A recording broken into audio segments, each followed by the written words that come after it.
Tu travailles dans les soins infirmiers en Allemagne ou tu te prépares à y travailler? Alors, tu dois absolument connaître le vocabulaire des symptômes en allemand. Fieber, Schmerzen, Übelkeit, Schwindel. Ce sont des mots que tu entendras très souvent avec tes patients. Aujourd'hui, nous allons apprendre ensemble 12 symptômes importants en allemand, leur traduction en français et quelques phrases utiles pour la Pflege. Et surtout, retiens cette règle. Apprends toujours le nom allemand avec son article. Pas seulement Fieber, mais das Fieber. Los geht's! Premier mot, das Fieber. Das Fieber signifie la fièvre. Avec ton patient, tu peux demander Haben Sie Fieber? Avez-vous de la fièvre? Répète, das Fieber. Deuxième mot, der Husten. Der Husten signifie la toux. Haben Sie Husten? Avez-vous de la toux? Répète, der Husten. Ensuite, der Halsschmerz. Der Halsschmerz signifie le mal de gorge, mais tu entendras très souvent die Halsschmerzen. Par exemple, ich habe Halsschmerzen. J'ai mal à la gorge. Mot suivant, der Kopfschmerz. Der Kopfschmerz signifie le mal de tête. Dans la conversation, on utilise très souvent die Kopfschmerzen. Ich habe Kopfschmerzen. J'ai mal à la tête. Continuons avec der Schüttelfrost. Der Schüttelfrost signifie les frissons. Haben Sie Schüttelfrost? Avez-vous des frissons? Ensuite, die Atemnot. Die Atemnot désigne une difficulté à respirer ou un essoufflement. Haben Sie Atemnot? Avez-vous des difficultés à respirer? Le patient peut également dire « Ich kann nicht gut atmen ». Je n'arrive pas à bien respirer. Continuons avec « die Übelkeit ». Die Übelkeit signifie la nausée, mais ton patient peut simplement dire « Mir ist übel ». J'ai la nausée. Pour lui poser la question « Ist Ihnen übel ?» Avez-vous la nausée? Mot suivant, das Erbrechen. Das Erbrechen signifie le vomissement. Pour demander au patient s'il a vomi, dis Haben Sie erbrochen? Avez-vous vomi? Continuons avec die Bauchschmerzen. Die Bauchschmerzen signifie les douleurs abdominales ou le mal de ventre. Haben Sie Bauchschmerzen? Avez-vous mal au ventre? Ensuite, die Muskelschmerzen. Die Muskelschmerzen signifie les douleurs musculaires. Haben Sie Muskelschmerzen?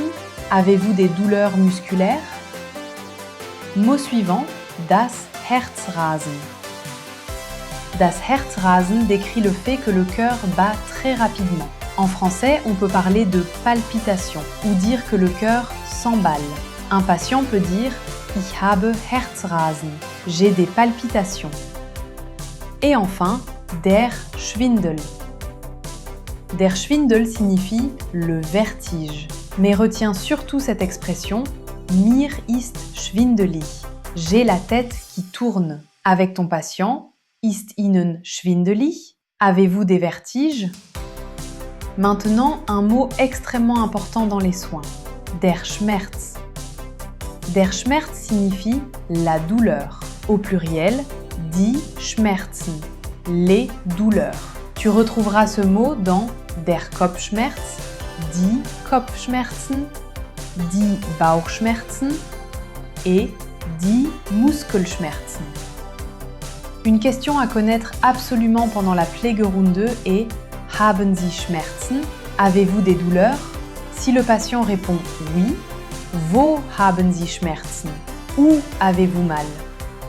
Puis, wie stark sind Ihre Schmerzen auf einer Skala von 0 bis 10? Quelle est l'intensité de vos douleurs sur une échelle de 0 à 10? Maintenant, faisons un petit quiz.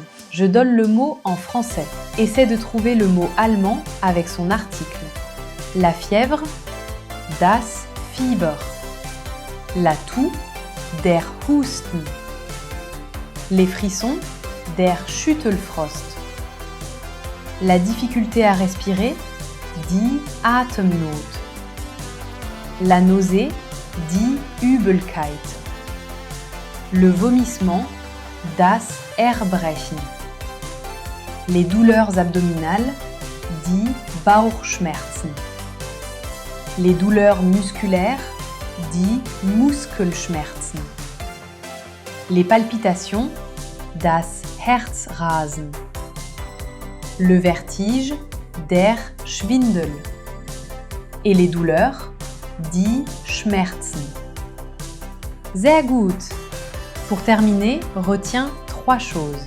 Premièrement, apprends toujours les noms avec leur article. Das Fieber, der Husten, die Übelkeit.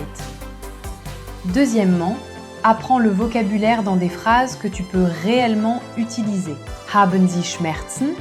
Ist Ihnen übel? Ist Ihnen schwindelig? Haben Sie Atemnot? Et troisièmement, répète ces phrases à voix haute. Ton objectif n'est pas seulement de comprendre le vocabulaire, mais de pouvoir l'utiliser spontanément avec tes patients.